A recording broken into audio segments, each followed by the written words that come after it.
দেখো কি ঠান্ডা। বসো তো, ঘামটা দেখি। ওই ডিজে লাইট সরা। প্রচুর ঘেমেছে মেয়ে আমাদের, প্রচুর ঘেমেছে।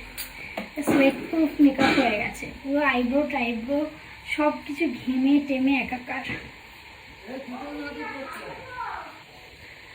আমি খেয়েছি তো।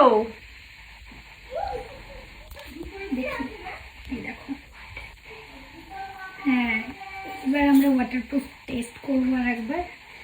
করা হয়নি যদিও বা, এটা তো শুধু ঘেমেছে, মানে সোয়েট প্রুফ হয়ে গেছে। ভীষণ ঘেমেছিস তোরে তুই? অনেক, ভীষণ ভীষণ ঘেমেছি। তো তারপরেও অ্যাজ ইট ইজ রয়েছে। যারা বলো যে ঘামের পরে মেকআপ উঠে যাবে কি না, তো নিজেকে ক্যারিও করতে হবে। এই ঘামের উপর হাত দিলে তো হবে না। ঘামছে ঠিক আছে, তোমরা তারপরে ফ্যানের সামনে গিয়ে দাঁড়াবে, তো অটোমেটিকলি সেটা ঠিক হয়ে যাবে ঘামটা যখন শুকিয়ে যাবে।